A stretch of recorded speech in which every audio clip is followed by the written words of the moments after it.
বিদ্যালয়ৰ ইণ্টাৰমিডিয়েট প্ৰেক্ষাগৃহত অসম সাহিত্য সভাৰ যিখন কেন্দ্ৰীয় কমিটিৰ উদ্যোগত আৰু জিলা সাহিত্য সভা আৰু ডিব্ৰুগড় বিশ্ববিদ্যালয় শাখা সাহিত্য সভাৰ সহযোগত আমি কেন্দ্ৰীয়ভাৱে ৰামধেনু অনুষ্ঠানটো উদযাপন কৰিছোঁ।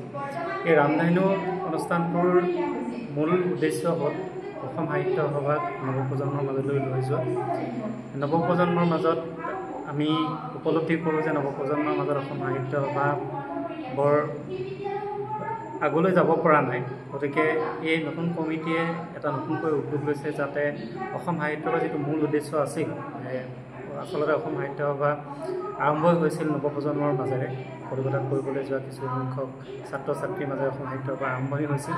গতিকে সেই যিটো আমি লিগেচি বুলি কওঁ, যিটো পৰম্পৰা বা আমাৰ যিটো ঐতিহ্য আছিল, সেই ঐতিহ্যটোক আমি যাতে নৱপ্ৰজন্মৰ মাজত আকৌ উভতাই আনিব পাৰোঁ, নৱপ্ৰজন্মৰ মাজত অসম সাহিত্য সভাক এটা জনপ্ৰিয় ৰূপ দিব পাৰোঁ, বা অসম সাহিত্য সভাৰ প্ৰতি নৱপ্ৰজন্মৰ মাজত যি ধৰণৰ নেতিবাচক ধাৰণা আছিল, সেই ধৰণৰ নেতিবাচক ধাৰণা যাতে আমি তেওঁলোকৰ মাজৰ পৰা আঁতৰ কৰিব পাৰোঁ, সেই উদ্দেশ্যে এই অনুষ্ঠানটো আচলতে অনুষ্ঠিত কৰা হৈছে। অসমৰ কেইবাখনো বিশ্ববিদ্যালয় আৰু মহাবিদ্যালয়ৰ ছাত্ৰ ছাত্ৰীয়ে ইয়াত তেওঁলোকৰ নিজৰ অনুভৱ ব্যক্ত কৰিবলৈ আহিছে। ডিব্ৰুগড় বিশ্ববিদ্যালয়ৰ ছাত্ৰ ছাত্ৰী আৰু কাষৰ পাজৰ যিখিনি মহাবিদ্যালয় আছে তেওঁলোকৰ কিছুমান নিৰ্বাচিত ছাত্ৰ ছাত্ৰীৰ মাজত। গতিকে আমি ভাবোঁ যে আজি এই অনুষ্ঠানটো খুব ফলপ্ৰসূ হৈছে আৰু আপোনালোককো অশেষ ধন্যবাদ যে আপোনালোকে আমাৰ মাজত আহি পেলাই এই অনুষ্ঠানটো কভাৰ কৰিছে। ধন্যবাদ। সভাৰ বিভিন্ন বিষয়ৰ বাবে আহিছে।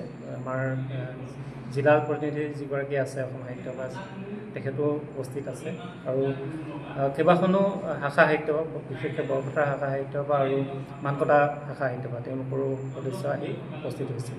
বিষয়ববীয়াও আছিল। বৰা ডাঙৰীয়া ইতিমধ্যে আপোনালোকক গোটেই কথাখিনি অৱগত কৰিছে। গতিকে মই নতুনকৈ তাত আৰু সংযোগ কৰিব লগা কিবা আছে বুলি মই ভবা নাই। তথাপি যিহেতু ডিব্ৰুগড় বিশ্ববিদ্যালয়লৈ মই আগতো আহিছোঁ, তৰ্ক কৰিবলৈ আহিছোঁ, কুইজ কৰিবলৈ আহিছোঁ, কিন্তু ডিব্ৰুগড় বিশ্ববিদ্যালয়লৈ যে আজি সাহিত্য সভাৰ ৰামধেনু উপ সমিতিৰ পৰিচয় এটালৈ আহিবলৈ সুযোগ পাইছোঁ, সেই সুযোগটো অসম সাহিত্য সভা অসমত সংগঠিত ৰূপত অসম সাহিত্য সভাই অসমত কাম কৰি থকা 100 বছৰ অতিক্ৰম হৈছে। কিন্তু আমাৰ বয়সৰ 25-24 বছৰীয়া কোনোবা ছাত্ৰ বা ছাত্ৰীয়ে আজিলৈ অসম সাহিত্য সভাৰ পৰিচয়টোলৈ ক'ৰবাত গৈছে নাই, সেইটো বৰ ডাঙৰ প্ৰশ্ন এটা। মই আজিলৈকে যোৱা দেখা নাছিলোঁ। গতিকে এই সুযোগটোৱে এইবাৰ আমাক কেন্দ্ৰীয় সমিতিয়ে দিছে যে অসম সাহিত্য সভাৰ পৰিচয়টোলৈ আমাতকৈ জ্যেষ্ঠসকল যিদৰে বিভিন্ন অনুষ্ঠানলৈ যায়, বিভিন্ন আমাতকৈ জ্যেষ্ঠসকলে যেনেকৈ সাহিত্য সংস্কৃতি জাতিটোৰ বাবে কাম কৰে, আমাৰ বয়সৰ মানুহখিনিকো এইবাৰ সম্পৃক্ত কৰাৰ চেষ্টা কৰা হৈছে, যিটো মই ভাবোঁ এটা নতুন কথা। আৰু সেইবাবে আমি এই কথাটোত সকলো প্ৰকাৰে সহযোগ কৰাৰ বাবে আমি আগবাঢ়ি আহিছোঁ। দ্বিতীয় কথাটো হ'ল গুৱাহাটীৰ যিটো কাৰ্যালয়, সেই কাৰ্যালয়টোৰ 1 কিলোমিটাৰ ব্যাসাৰ্ধৰ ভিতৰত, 1 কিলোমিটাৰ ৰেডিয়াছৰ ভিতৰত মই পঢ়া কটন বিশ্ববিদ্যালয়, কটন কলেজ, সন্দিকৈ মহাবিদ্যালয় আছে। কিন্তু আজিলৈ কটন মহাবিদ্যালয় বা কটন বিশ্ববিদ্যালয় আৰু সন্দিকৈ মহাবিদ্যালয় আৰু সাহিত্য সভাৰ ভৱনটোৰ মাজৰ যিটো দূৰত্ব, সেই দূৰত্বটো এতিয়াও আছে। আমাৰ ল'ৰা ছোৱালীয়ে জিলা পুথিভঁৰাললৈ যায়, কিন্তু তাৰ পিছফালে যে সাহিত্য সভাৰ ভৱনটো আছে নেজানে। নজনাটো ল'ৰা ছোৱালীখিনিৰ দুখ নহয়, ল'ৰা ছোৱালীখিনিক কেতিয়াও সেই দুৱাৰখনেই মুকলি কৰি দিয়া হোৱা নাই, সেইবাবে ল'ৰা ছোৱালীয়ে নাজানে। ল'ৰা ছোৱালীয়ে ইমান 1 কিলোমিটাৰৰ ভিতৰত থাকি কেতিয়াও সাহিত্য সভাৰ ভৱনটোত গৈ 10 মিনিটো বহি পোৱা নাই।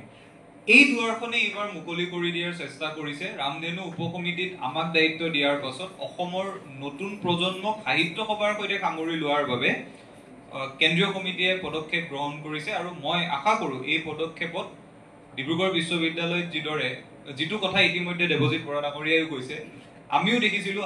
মই এতিয়া গুৱাহাটী বিশ্ববিদ্যালয়ত পঢ়ি আছোঁ, তাৰ আগতে কটনত পঢ়ি আছিলোঁ।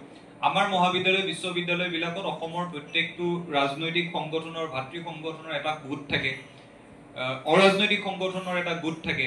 আজিকালি জনগোষ্ঠীয় সংগঠনবিলাকৰ প্ৰত্যেকখন মহাবিদ্যালয় বিশ্ববিদ্যালয়ত এটা এটা গোট থাকে। যদিহে আমি এই আটাইবোৰ সংগঠনত নিজৰ সময় আমি দিব পাৰিছোঁ, সংগঠিত ৰূপত আগবাঢ়ি যাব পাৰিছোঁ, অসম সাহিত্য সভাৰ যিদৰে ডিব্ৰুগড় বিশ্ববিদ্যালয়ত এটা গোট আছে, মোৰ মনত দ্বিধাবোধ নাই যে কটনত গোট এটা নাই। গুৱাহাটী বিশ্ববিদ্যালয়ৰ গোটটো একেবাৰে মৃতপ্ৰায় অৱস্থাত আছে। গতিকে ডিব্ৰুগড় বিশ্ববিদ্যালয়ত যিহেতু এটা গোট আছে, সন্মানীয় শিক্ষাগুৰুসকলে নেতৃত্ব লৈ আছে, এই গোটটোৰ জৰিয়তে আৰু বেছি ছাত্ৰ ছাত্ৰী যদি সংগঠিত হয়, এই গোটটোৱে যদি অসমক এটা বাট দেখুৱাব পাৰে, এই গোটটোৱে যদি ৰামধেনু উপ কমিটিখনক এটা বাট দেখুৱাব পাৰে, সেই চিন্তাটো লৈ আজি আমি আপোনালোকৰ মাজলৈ আহিছো। আমি আশা কৰিম আপোনালোকে এই গোটটোৰ জৰিয়তে এনেকুৱা কাৰ্যসূচী হাতত ল'ব যি কাৰ্যসূচীয়ে সমগ্ৰ অসমক বাট দেখুৱাব।